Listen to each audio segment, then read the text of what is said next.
for joining us this morning. Last night, on President Trump's orders, U.S. Central Command conducted a precision strike in the middle of the night against 3 nuclear facilities in Iran, Fordo, Natanz, and Isfahan, in order to destroy or severely degrade Iran's nuclear program. And as the chairman of the Joint Chiefs will demonstrate, it was an incredible and overwhelming success.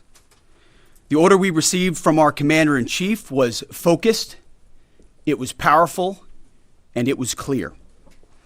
We devastated the Iranian nuclear program. But it's worth noting the operation did not target Iranian troops or the Iranian people. For the entirety of his time in office, President Trump has consistently stated for over 10 years that Iran must not get a nuclear weapon. Full stop. Thanks to President Trump's bold and visionary leadership and his commitment to peace through strength, Iran's nuclear ambitions have been obliterated. Many presidents have dreamed of delivering the final blow to Iran's nuclear program, and none could until President Trump.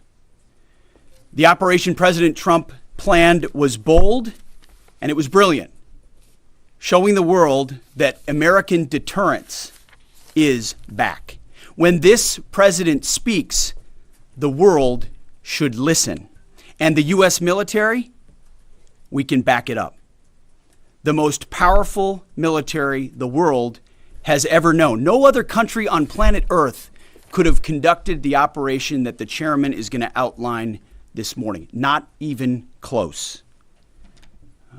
Just like Soleimani found out in the first term, Iran found out when POTUS says 60 days that he seeks peace and negotiation, he means 60 days of peace and negotiation. Otherwise, that nuclear program, that nuclear capability will not exist. He meant it.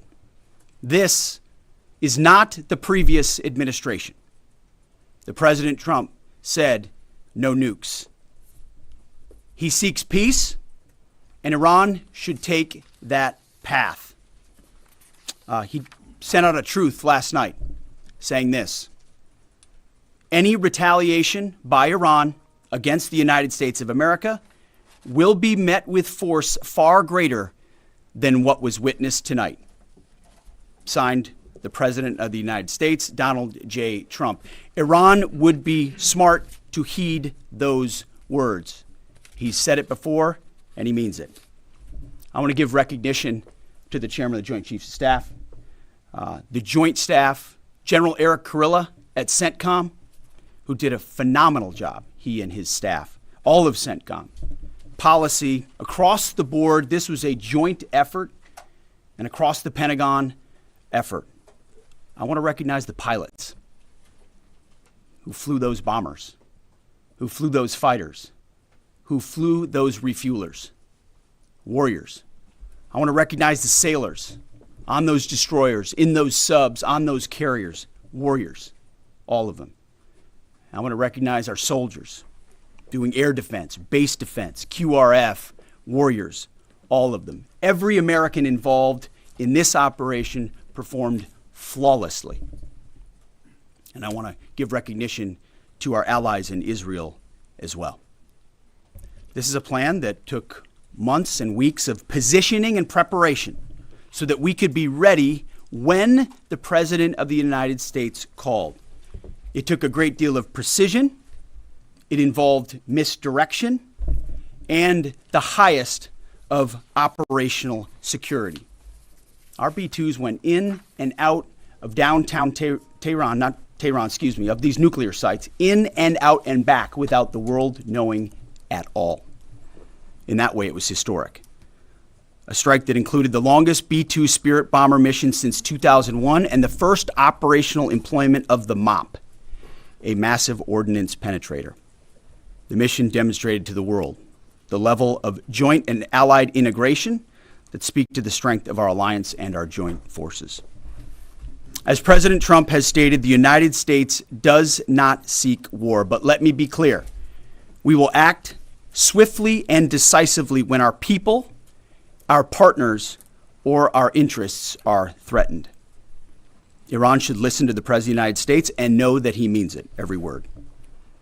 I want to give congratulations to our Commander-in-Chief. It was an honor to watch him lead last night and throughout, and to our great American warriors on this successful operation. God bless our troops. God bless America. And we give glory to God for his providence and continue to ask for his protection. I turn it over now to the chairman for specifics. Thank you, Mr. Secretary. Thanks for recognizing all of our folks out there doing our nation's work, and nice to see everybody on this early Sunday morning. Last night, on the President's orders, U.S. Central Command, under the command of General Eric Kurilla, executed Operation Midnight Hammer, a deliberate and precise strike against 3 Iranian nuclear facilities. This was a complex and high-risk mission carried out with exceptional skill and discipline by our joint force. I want to thank every service member, planner, operator that made this mission possible. Their actions reflect the highest standards of the United States Armed Forces. This operation was designed to severely degrade Iran's nuclear weapons infrastructure. It was planned and executed across multiple domains and theaters with coordination that reflects our ability to project power globally with speed and precision at the time and place of our nation's choosing. This was a highly classified mission with very few people in Washington knowing the timing or nature of this plan. I'll refer you to the graphic on the side as I walk you through some of the operational details. At midnight Friday into Saturday morning, a large B-2 strike package comprised of bombers launched from the continental United States.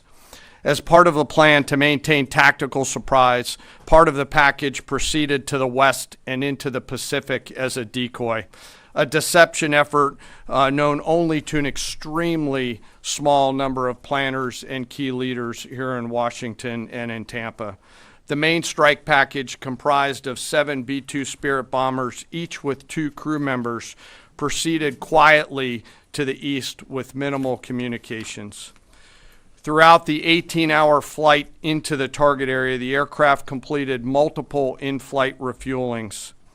Once over land, the B-2s linked up with escort and support aircraft in a complex, tightly timed maneuver requiring exact synchronization across multiple platforms in a narrow piece of airspace, all done with minimal communications. This type of integration is exactly what our joint force does better than anyone else in the world. At approximately 5 p.m. Eastern Standard Time last night, and just prior to the strike package entering Iran, a U.S. submarine in the Central Command area of responsibility launched more than 24 Tomahawk land attack cruise missiles against key surface infrastructure targets at Isfahan. As the Operation Midnight Hammer strike package entered Iranian airspace, the U.S. employed several deception tactics, including decoys, as the 4th and 5th generation aircraft pushed out in front of the strike package at high altitude and high speed, sweeping in front of the package for enemy fighters and surface-to-air missile threats. The strike package was supported by U.S. Strategic Command, U.S. Transportation Command, U.S. Cyber Command, U.S. Space Command, U.S. Space Force, and U.S. European Command. As the strike package approached Fordo and Natanz, the U.S. protection package employed high-speed suppression weapons to ensure safe passage of the strike package, with fighter assets employing preemptive suppressing fires against any potential Iranian surface-to-air threats. We are currently unaware of any shots fired at the U.S. strike package on the way in. At approximately 6:40 p.m. Eastern Standard Time, 2:10 a.m. Iran time, the lead B-2 dropped 2 GBU-57 massive ordnance penetrator weapons on the first of several aim points at Fordo. As the president stated last night, the remaining bombers then hit their targets as well, with a total of 14 MOPs dropped against 2 nuclear target areas. All 3 Iranian nuclear infrastructure targets were struck between 6:40 p.m. and 7:05 p.m. Eastern Time. Again, that's about 2:10 in the morning local time in Iran, with the Tomahawk missiles being the last to strike at Isfahan to ensure we retain the element of surprise throughout the operation. Following weapons release, the Midnight Hammer strike package exited Iranian airspace and the package began its return home. We are unaware of any shots fired at the package on the way out. Iran's fighters did not fly, and it appears that Iran's surface-to-air missile systems did not see us. Throughout the mission, we retained the element of surprise.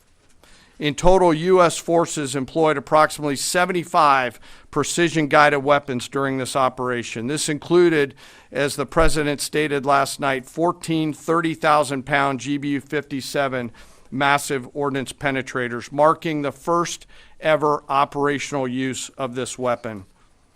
I know that battle damage is of great interest. Final battle damage will take some time, but initial battle damage assessments indicate that all 3 sites sustained extremely severe damage and destruction. More than 125 U.S. aircraft participated in this mission, including B-2 stealth bombers, multiple flights of 4th and 5th generation fighters, dozens and dozens of air refueling tankers, a guided missile submarine, and a full array of intelligence, surveillance, and reconnaissance aircraft, as well as hundreds of maintenance and operational professionals. As the Secretary said, this was the largest B-2 operational strike in U.S. history and the second longest B-2 mission ever flown, exceeded only by those in the days following 9/11. Well prior to the strike, General Kurilla elevated force protection measures across the region, especially in Iraq, Syria, and the Gulf. Our forces remain on high alert and are fully postured to respond to any Iranian retaliation or proxy attacks, which would be an incredibly poor choice. We will defend ourselves. The safety of our service members and civilians remains our highest priority. This mission demonstrates the unmatched reach, coordination, and capability of the United States military. In just a matter of weeks, this went from strategic planning to global execution. This operation underscores the unmatched capabilities and global reach of the United States military. As the President clearly said last night, no other military in the world could have done this. I join the President and the Secretary in being incredibly proud of the air crews, naval forces, cyber operators, planners, and support teams, and commanders who made this mission possible. It is their skill, discipline, and teamwork that makes this operation possible. I am particularly proud of our discipline related to operational security, something that was of great concern to the President, the Secretary, General Kurilla, and me, and we will continue to focus on this. As we stand here this morning, many assets are still airborne, and we have hundreds deployed. I ask that we keep our warfighters on their way home and our deployed service member in our thoughts. Our joint force remains ready to defend the United States, our troops, and our interests in the region. Thank you very much. We will take a few questions, Phil. Me? Yeah. So, is regime change off the table, Mr. Secretary? And to the chairman, you said the battle damage assessment is still ongoing, but do you believe that some nuclear capability in Iran remains? This mission was not and has not been about regime change.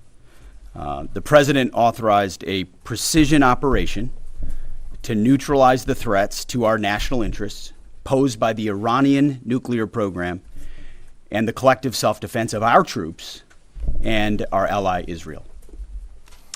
Thanks for your question. I think BDA is still pending, and it would be way too early for me to comment on what may or may not still be there. But thanks for the question. Green. No, behind you. Excuse me, Mr. Secretary, can you tell me, was there a particular moment when the president decided to pull the trigger on this operation where he said, now, rather than being, something in the holster, now we're going to pull the trigger on it? I would just say, having the opportunity to witness his leadership, he was fully committed to the peace process. Wanted a negotiated outcome, gave Iran every single opportunity, and unfortunately was met by stonewalling, which is why he gave them plenty of time to continue to come to the table and give up enrichment, give up the nuclear program. But there was I won't say the particular moment, there was certainly a moment in time where he realized that it had to be a certain action taken in order to minimize the threat to us and our troops. Yeah. General, you say that General Kurilla increased force protection in Iraq, Syria, and Gulf, and those areas. Were they given any advance warning the attacks were coming? And also, Mr. Secretary, when were congressional leaders notified? How long before the attacks took place? Sir, to your first question, the risk has clearly been rising over the last few weeks in the region. Based on that, and not a particular awareness of this operation, we've made smart decisions to minimize the risk to U.S. forces in the region. They were given no advance warning? No, sir. And congressional? They were notified after the planes were safely out. Well, we complied with the notification requirements of the War Powers Act. After the attacks, they were notified? They were immediately thereafter. Yes. Thank you, Secretary. Two quick questions. Do you believe you completely destroyed Iranian nuclear program? And how about Iranian ballistic missiles? Your ally as Israel always saying that is biggest threat. And second question is very important. What will be your next step if Iran or militias under Iranian influence on the region attack U.S. interests or allies in the region? And you can chime in on this too, Mr. Chairman. The battle damage assessment is ongoing, but our initial assessment, as the chairman said, is that all of our precision munitions struck where we wanted them to strike and had the desired effect. Which means especially in Fordo, which was the primary target here, we believe we achieved destruction of capabilities there. Ultimately, wherever it may be, whether it's in Iraq or Syria or bases in the Gulf, as the president said, as the chairman said, it would be a very bad idea for Iran or its proxies to attempt to attack American forces. Yes. Thank you, Mr. Secretary. Regarding retaliations, Iran and North Korea are cooperating on nuclear and missile development. Do you think there is a possibility that Iran, North Korea, and the other forces, such as China, will join forces to retaliate against the United States? Well, unfortunately, because of the policies under the previous administration, we drove those countries together. And ultimately, that creates a challenging environment. For this particular operation, the focus is on Iran and Iranian nuclear capabilities. That's our focus here, is to not just say that they can't have, but President Trump has said from over 20 years, frankly, Iran cannot have a nuclear weapon. And ultimately, he decided this is the moment, given their stonewalling, when direct military action had to be taken to prevent that from happening. Yes. Thank you very much. General Kane, I understand OPSEC, I respect OPSEC. Can you say at all what security procedures are being taken to protect U.S. troops in Iraq and elsewhere in the Middle East? And Secretary Hegseth, as a global war on terrorism veteran, what do you say to veterans who may be concerned the U.S. is getting into another open-ended war in the Middle East over weapons of mass destruction? Thanks, sir, for the question. I won't comment on what force protection measures are being taken in the region. What I will say is we're being proactive and not reactive, and being very thoughtful about ensuring that we do all that we can to protect our forces out there. And I would just say, as the president has directed and made clear, this is most certainly not open-ended. It doesn't mean it limits our ability to respond. We will respond if necessary. The most powerful military in the world is postured and prepared to defend our people. But what the president gave us, as I said, was a focused, powerful, and clear mission on the destruction of Iranian nuclear capabilities. Those were the targets. That's what was struck. That's what was overwhelming. That's what was overwhelming. That's what the Iranian regime needs to understand, as the president put out last night. He wants peace. There needs to be a negotiated settlement here. We ultimately demonstrated that Iran cannot have a nuclear capability. That is a very clear mission set on this operation. Yes, hold on. Yes, right there. Thank you, Mr. Secretary. Question for the Secretary and the Chairman. How was this strike coordinated with the Israelis on a strategic level, militarily, and on a tactical level? Was there any direct Israeli military participation in this operation? Well, I would say certainly Israel had an incredible military success, especially at the beginning and ongoing, in degrading Iranian capabilities, in degrading Iranian launchers, MRBMs. It's been incredible to watch what our ally Israel has been able to do. And there certainly have been conversations. I mean, General Kurilla at CENTCOM has worked closely in the defense of Israel for many years. And part of this operation was the defense of Israel and the ongoing defense of Israel. But as it pertains to this strike, this was U.S. operated and U.S. led. We took advantage of some of the preparatory work that's been done over the past week and a half in terms of axis of approach. I won't get into the particulars, but as the Secretary said, it was a U.S. strike. We made sure we were not in the same piece of airspace and sky. Aside from that, that was the extent of it. We'll take a couple more. Yeah, right there. Question to the Secretary first. Are you concerned whatsoever now about the reaction from U.S. allies given the strike, particularly those in the Gulf? And to the Chairman, if I may, I understand you don't want to speak to specific assets and force protection measures, but do you anticipate at least having to bring in any further assets from other theaters to aid in force protection over the coming days? We certainly understand the challenges of allies in the region, and we have been respectful and in working in collaboration with them as it pertains to basing and sensitivities there. Ultimately, they've got a lot of assets and people in those locations also where American troops are co-located. So that's a consideration of ours. We've been in close consultation with them, and we appreciate the support that we have got. Thanks for the question on sort of the global picture. And as you know, that's one of my jobs, is to look globally at the entire range of challenges. We are always carefully considering our force posture around the world and then offering options to the Secretary and to the President. I won't comment on any future things, but the American people should know that we carefully consider those moves around the world and try to modulate as needed our force structure in the region. Absolutely. Yeah, right here. Thank you. What communications are being sent to the Iranians right now, and is there any possibility of diplomacy now or in the coming days?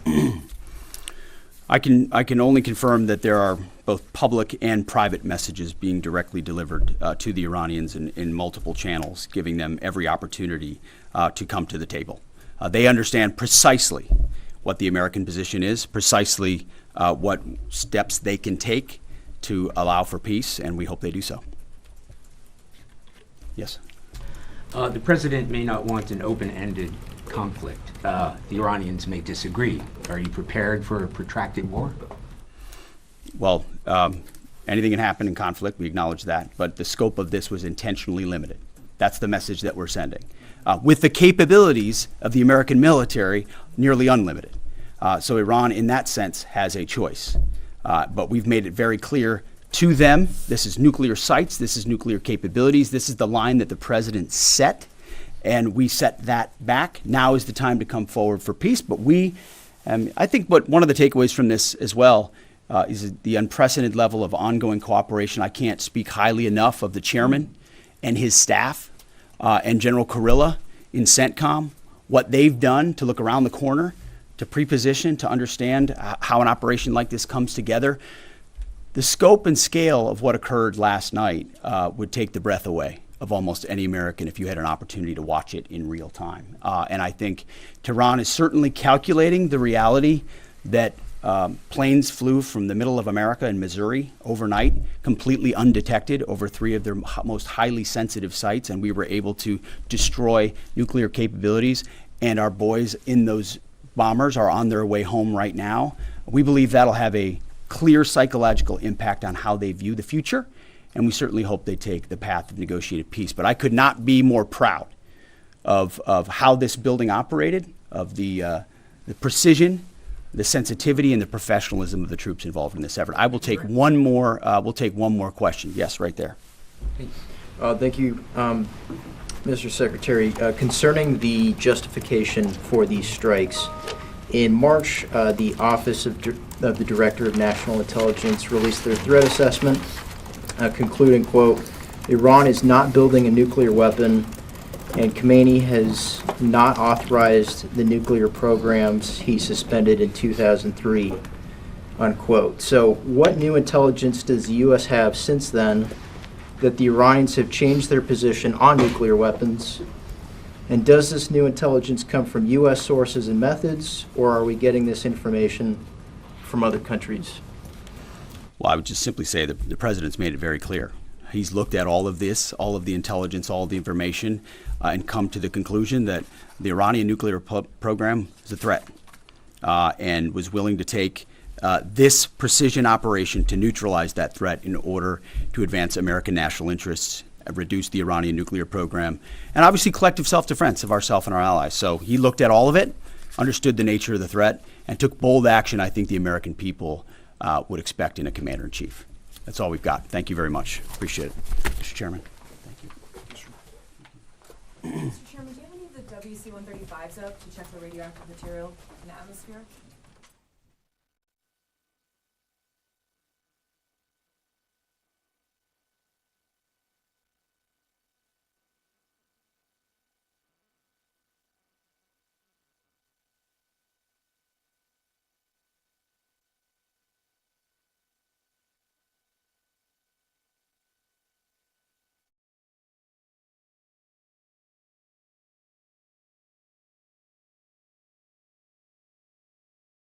您所看的每一则新闻是怎么制作出来的吗？主播只是整个新闻直播团队的其中一个角色。时间倒转回播出前4小时，电视新闻并非凭一己之力完成，团队包含文字记者、视觉设计、电视新闻编辑、网络编辑、国际新闻编译、执行制作，每一个角色缺一不可。文字记者要关注时事，有新闻敏感度，稳健的台风，以及好的写作能力。摄影记者要具备新闻现场观察力与画面敏锐度，在新闻现场取得最佳角度。电视新闻编辑能快速理解新闻重点，准确下标题，掌握当节新闻编排顺序。国际新闻编译具备英文、日文等外语能力，有新闻概念与中文写作能力。视觉设计负责新闻镜面场景与动画，需要有创意的发想与设计。网络编辑熟悉新闻编采工作，具备策划与组织能力。助理导播负责新闻开播前的检查与准备，协助导播掌控播出流程，在 live 现场能够随机应变，执行制作、协调安排节目内容与流程，新闻资料搜集等前置作业。电视新闻团队就像棒球队一样，在这个队伍中，每一个位置都至关重要，也环环相扣。如果您也对新闻怀抱热忱，愿意在新闻现场追求真相，欢迎加入台视新闻。更多精彩内容，请上台视新闻网。